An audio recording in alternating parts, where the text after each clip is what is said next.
ambaye kwamba ni maudhu' makubwa ya leo. Na mwanamke ndiye kiumbe wa pili cha kibinadamu baada ya Adam alayhi salam, moja kwa moja ikafuatia kupatikaniwa Hawa ambaye kwamba ni mama yetu sote. Na kwa hikma ya Mwenyezi Mungu Subhanahu wa Ta'ala ya kuweka kanuni ya kawama katika ulimwengu, akamjaalia mama kama huyu asiwe ataumbwa peke yake kama vile Adam alayhi salam aliumbwa peke yake. Ilikuwa ipo uwezekano mkubwa sana kwa kudra za Mwenyezi Mungu Subhanahu wa Ta'ala akamuumba Adam na Hawa kama viumbe peke yake, baadaye awakutanishe.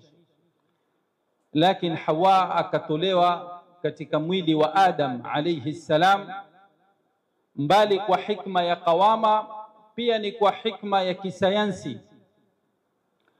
Pia inakubali na inaunga mkono ya kuwa vitu vyote vinatoka kwenye madini moja. Hii madini moja ambayo kwamba ni ya Adam alayhi salam ndio ikaweza kutoa mwanadamu mwingine, na ikaendelea mpaka leo hii viumbe vyote hivi viwe vimepata asili moja ya Adam alayhi salam.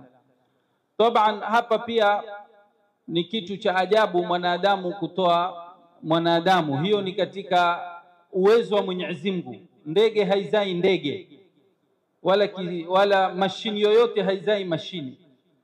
Mtambo ni mwingine ndio utengeneze kitu kingine, lakini mwanadamu Mwenyezi Mungu yeye mwenyewe akampa uwezo ndani ya mwili wake aweze kutoa mwanadamu mwenzake. Hii ni karam kubwa. Kwa hiyo Adam alayhi salam, Mwenyezi Mungu alilisajili hili katika Qur'ani ya kuwa Mwenyezi ya ayuhan nasu inna khalaqnakum min dhakarin wa untha waja'alnakum shu'uban wa qabaila litaarafu. Tumefahamishwa kuwa viumbe ni namna hiyo, lakini vile vile Mola Subhanahu wa Ta'ala katika suratul Nisa akatufahamisha wabatha minhuma rijalan kathiran wa nisaa. Kwa hiyo sisi kuhusu mwanamke ni kitu chetu kama mwanamume, na yoyote ambaye kwamba ataishi na mwanamke kama kiumbe kando huwa amekosea maadini ya maumbile ya kiasili ya mwanadamu. Hufai kumwangalia mwanamke kama kitu cha kando, ni kitu chako. Na utaona kiumbile ya mwanadamu kwa namna yoyote, anapoona mwanamke tayari kuna kitu kinamvuta, kwa sababu ni kitu chako. Sasa kitu chako unafaa kukihifadhi, unafaa kukinusuru, unafaa kukiweka vizuri, unafaa kukiangalia. Bali ikiwa simu yako au nguo yako au gari lako au chochote ambacho kwamba unakiona ni chako, una mikakati maalum ya kukiangalia na kukihifadhi, basi huyu mwanadamu ni aula katika kuangaliwa na kuhifadhiwa. Mwanamke amepita kwenye marahil mingi kabla ya Uislamu, na marahil yote ukiyasoma katika tarehe, amenyanyaswa, ameumizwa, amekoseshwa mengi. Bali hata taswira pia ya kumsawirisha huyu mwanamke pia utakuta kabla ya Uislamu walikuwa wengine wakimsawirisha huyu si mwanadamu kamwe, wengine wakisema ni shetani amekuja katika umbo la kibinadamu, lakini huu ni shetani. Kama vile shetani anaweza akawa na umbo, basi ndio hili la huyu mwanamke. Mwanamke alikuwa anaangaliwa ni kama sumu katika mujtama, wakiwemo wa China, wakiwemo wa Igiriki, hata Europe yenyewe pia ilikuwa mwanamke yuaumizwa. Mwanamke alikuwa haruhusiwi hata kushiriki jambo lolote ambalo kwamba linazungumziwa mwanadamu. Wakati wao wanaume wakimtaka huyu mwanadamu, hawana njia mpaka wampate mwanamke ndo awaletee. Mwenyezi Mungu hajaumba mwanamume awe na uwezo wa kumleta binadamu yeye kama mwanamume, ni lazima atafute mwanamke. Bali katika hikma utakuta hakuna kiumbe, ukimtoa Adam alayhi salam, hakuna kiumbe katika ulimwengu kimekuja bila ya kupitia mwanamke. Hata Nabii Allah Isa alikosa baba, hakukosa mama, kuonesha utukufu wa huyu mama au huyu mwanamke katika sheria. Hata yule alipokuwa akileta shubha ya kuwa mbona hakuna nabii wa kike, manabii ni wanaume peke yake, kwa hiyo kuna unyanyasaji au kuna shida fulani. Nakumbuka Al-Habib Ali Al-Jufri hili akawaambia, kwani kuna nabii ambaye kwamba hakuleta alokuja bila ya mwanamke? Hao manabii wenyewe wamezaliwa na hawa wanawake, na wao ndo walowalelea, na wao ndo wakawashika, na wao ndo wakasimamia. Kwa hiyo bado fadhila pia za hawa manabii zarudi kwa nani? Kwa wanawake. Kama ingelikuwa kuna utukufu mwingine, Mwenyezi Mungu angewateremsha kutoka mbinguni. Mwenyezi Mungu ni ala kulli shay'in qadir. Ilikuwa kama kuna utukufu mkubwa Mwenyezi Mungu ataka kuwapa manabii, kuwa basi na mwanamke ni kiumbe ambacho kwamba hakina maana, angewafanya waje kwa bila ya njia ya mwanamke, lakini hilo halikuwa. Kwa hiyo wanawake wakawa ni watu ambao kwamba wananyanyaswa, kurithi kwenyewe hawarithi bali wanarithiwa. Na hili suala la kurithi sio kwa limekwama au limesita au limesimama, bado mpaka leo katika Afrika, katika Asia, katika Europe, katika Amerika, bado shida ya urathi hadi leo haijakaa sawa. Hata kwa baadhi ya Waislamu vile vile bado wanamnyanyasa katika hii haki ya mirathi. Mwanamke alikuwa hashiriki katika mazungumzo kabla ya Uislamu. Kama kuna mazungumzo basi ni wanaume ndo wanakaa yompata katika bia environment ya Jazira Arabia. Jazira Arabia, mwanamke pia alikuwa ana mambo magumu sana anayapata,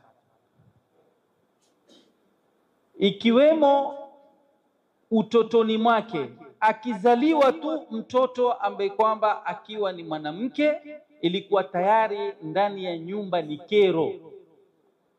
Baba hana tena furaha, na hilo pia limesajiliwa kwenye Qur'ani, wa idha bushira ahaduhum bil untha dhalla wajhuhu muswaddan wa huwa kadhim yatawara. Yani anasikia aibu, hataki hata watu wajue kama hapa nyumbani kumezaliwa msichana. Ilikuwa ni unyonge mtu kupata msichana, ikawa mpaka ikafika hadi ya kuwa namna ya kuondoa unyonge huu au aibu hii, basi huyu mtoto ni kuenda kumzika. Ndo Qur'ani nayo ikasajili wa idhal mauudatu suilat, ambao kwamba ni watoto wa kike ambao kwamba watazikwa. Basi Mwenyezi Mungu Subhanahu wa Ta'ala, watoto kama hawa siku ya Kiyama wataulizwa, ili kuwaje mukazikwa? Na hapa toba kuna balagha, hatutaki kuingia katika fani hiyo, kwa sababu wakuulizwa ni hawa waliozika, sio huyu ambaye kwamba aliyezikwa. Lakini hali hizi zote ambazo kwamba zilokuwa ni ngumu kwa mwanamke ambaye kwamba Mwenyezi Mungu ndo Subhanahu wa Ta'ala ni product yake, ni bidhaa Mwenyezi Mungu yeye mwenyewe ndio ambaye kwamba ameileta katika ulimwengu, kama alivyomleta mwanadamu, na vile vile amemleta mwanadamu wa kiume, amemleta na mwanadamu wa kike. Ni lazima mwanamke awe ana haki kadhaa, ana heshima kadhaa. Ikiwa miti na maji na bahari yote haya yana haki zake na mipangilio yake katika dini, moja kwa moja na mwanamke pia ana mipangilio mikubwa. Hali hizi ngumu ambazo kwamba aloishi mwanamke, Uislamu ulikuja ukaleta mabadiliko makubwa. na haukuchelewa, bali zuri zaidi katika mambo yenye kusajili wanawake baada ya Uislamu kuja, awwalu mu'mina alikuwa ni As-Sayyida Khadija, ni mwanamke, bali wa kwanza alopata siri ya wahi, wa kwanza kupata ile tal'a al-hashimiyya an-nuraniyya ilikuwa ni As-Sayyida Khadija. Baada ya wahi kuteremka, iqra bismi rabbika alladhi khalaq, nuru na ilmu na hikma na faidhanat ilahia ziloshuka kwa Mtume sallallahu alaihi wasallam kufunguka baina ya mbingu na ardhi, wa kwanza kuipokea alikuwa ni As-Sayyida Khadija. Ndio maana siri iliyokuwa kwa Sayyidatina Khadija ikawa ni kubwa. Hata wengine wasema hikma ya kuwa Sayyidatina Khadija azikwe Maka na Mtume sallallahu alaihi wasallam azikwe Madina ni kwa sababu ya ile siri ya wahi wa kwanza aliupata ni yeye As-Sayyida Khadija. Ile ittisal ya pale itakuwa inaendelea. Lau angezikwa Madina, ile siri ya awalia ya wahi ingekuwa yote imekwenda Madina. Ndio ikawa ni mlango wa Makka ni As-Sayyida Khadija, kwa sababu ndio alopokea ile nur na wahi ambao kwamba Mtume sallallahu alaihi wasallam alokuja nao, na ndio akamtuliza wanawake katika Uislamu. Mtume sallallahu alaihi wasallam alipokuwa, kulikuwa kuna hali ngumu ya mchanganyiko usokuwa na mpango, wanawake na wanaume walikuwa hali ni ngumu. Kukaanza kukatazwa khalwa ili huyu mwanamke apate heshima, kwa sababu mwanamke asipowekewa mipangilio maalum ya kumlinda, sio kwa wanawake ndio wana shida, la, sisi wanaume ndio tuna shida. Sisi wenyewe tunajichanganya, ndio kisha baadaye tunaenda tunamkosea yule mwanamke. Sasa kwa vile sisi ni mibabe, ndio kukawekwa nidhamu sio za kumkaza mwanamke, ni sisi tulokazwa. Hata falsafa ya talaka ukienda kuisoma vizuri, sio kuwa talaka ni fimbo kwa mwanamke, la, ni fimbo kwa mwanamume. Zikiwa ni 3 kisha kutoa moja, sumebakia na 2, aliopungukiwa ni nani? Ni wewe umepungukiwa, sio yeye amepungukiwa, ni wewe umepunguza vitu. Kwa hiyo na kila falsafa ukiangalia mahali ambapo kwamba labda wamuona mwanamke amekanyagwa au amefinywa, ukiangalia vizuri ndani, la, ni sehemu ya pili kukata makali ya power aweze asizitumie vibaya. Yani hii qawamuna, ili isitumike vibaya, ndio kukawekwa viegezo kadhaa katika sheria ili huyu mtu aweze kujilimit katika kumpatia heshima yake huyu mwanamke. Ikaweko masala mwanamke katika kabla ya Uislamu alikuwa aweza kuolewa na kuingiliwa na wanaume wengi, ilikuwa ni jambo la ruhusika. Kisha akipata mimba, yeye atasema basi huyu mtoto ni wa fulani, yeye ndo atafanya istilhaq. Mbali na tabani ni mambo mengine, na istilhaq ni mambo mengine. Alikuwa akifanya istilhaq kwa sura kama hiyo, lakini Uislamu ulipokuja ukaondoa hilo ili kumpa heshima huyu mwanamke, asiwe ni sil'a ambayo kwamba yaweza ikachezewa na kufanyiwa ovyo ovyo na hawa mababe ambao kwamba wao wanaona wako sawa.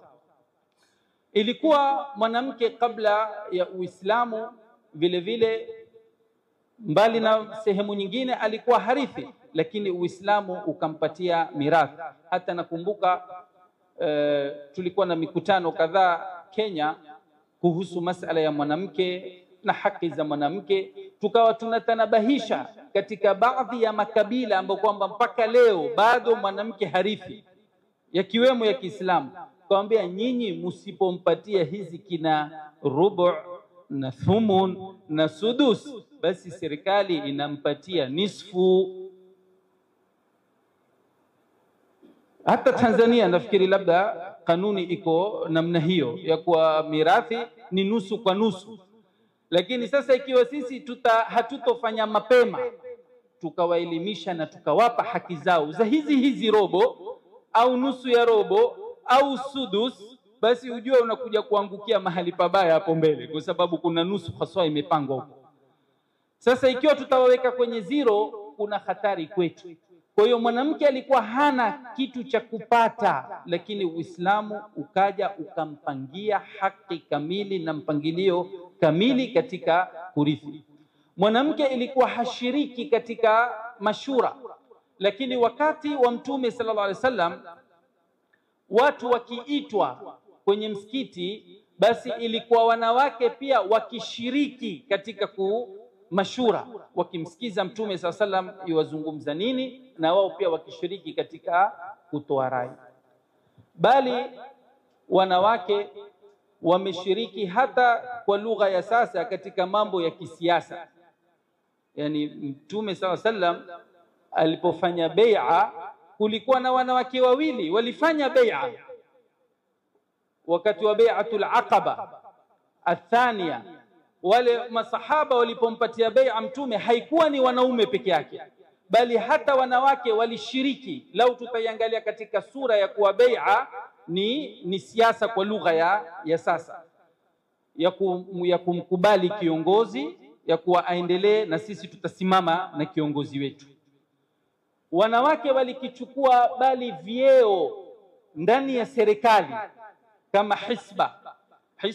Saidna Umar alimpatia mwanamke, na hii ni uongozi wa kusimamia soko, ili hali za soko ziwe zitastawi, zitakaa sawa sawa. Yani hivi sasa takriban unaweza kusema ni kama waziri wa uchumi, kitu kama hivyo, awe yeye ndo anasimamia soko litakwenda namna gani.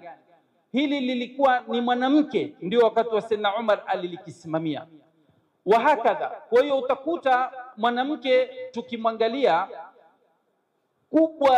kubwa kabisa ambalo kwamba katika Uislamu limemwangalia ni mtu mwenye kukamilisha dau ya mwanamume, wala sio mtu wa chini ya mwanamume. Ni ukamilishaji, takamul. Huyu ana dauri kadhaa ambazo kwamba wewe huziwezi, yeye anaziweza, na wewe una dauri kadhaa ambazo kwamba wewe waziweza, yeye haziwezi. Kwa sura kama hii ndio maisha yanaendelea kwa uzuri, na ndivyo Mtume sallallahu alaihi wasallam alivyokuwa akitaamal na wanawake katika mambo yote. Kwa hiyo mwanamke ukimwangalia kwa mpangilio huu, utamkuta ni kiumbe ambaye kwamba Mwenyezi Mungu amemweka, ana manfaa ya kila namna ya maisha yetu, na wana mipangilio kamili ya kufanya maisha yetu yasonge mbele. Ndio mpaka yule mmoja akasema, mwanamume yoyote aliyefaulu, lau utamwangalia vizuri, basi jua kuna mwanamke nyuma yake ndio amefanya msukumo huo wa kufaulu mwanamume kama huyo. Kwa kuwa wao wana akili ambayo kwamba ya kinamna yao. Mimi mwanamume na we mwanamume, kila mmoja ana akili ya kinamna yake, na sote ni wanaume. Automatic na mwanamke ana akili tofauti na huyu mwanamume katika kuangalia.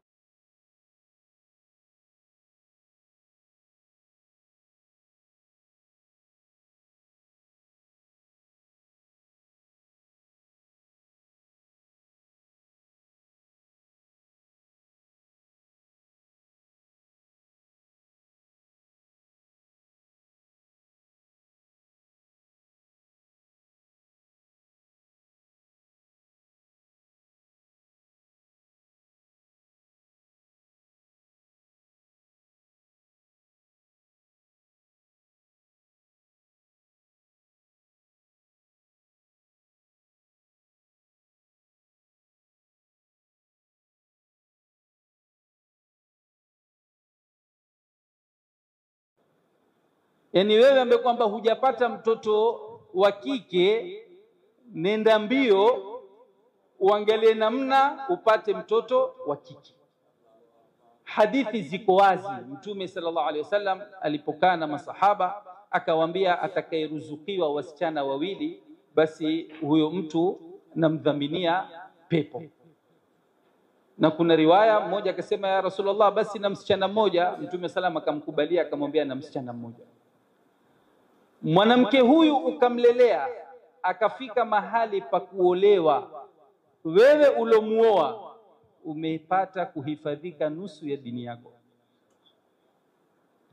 Alivyozaliwa amefanya nini? Mzazi ameshafungua pepo.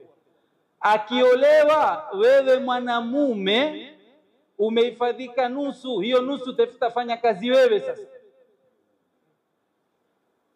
Kisha huyu sasa akisha kuwa mkubwa naye akizaa, hiyo aljannatu tahta aqdam, inakuwa iko chini ya mama, hakuna chini ya baba. Kwa hiyo angalia, akizaliwa ni kheri, akiolewa ni kheri, akizaa ni kheri, kwa kila namna. Inshallah Mwenyezi Mungu atujalie kila la kheri, atujalie tuwapatie heshima zao kamili, na Mwenyezi Mungu atupatie mahaba ya hakika. Mwenyezi Mungu ajalie mkusanyiko huu wa kheri na baraka. Wao walioandaa maandalizi kama haya, Mwenyezi Mungu azidi kuwafungulia na awaandalie na wao ya hapa mazuri na huko yawe mazuri zaidi. Wal afwa minkum.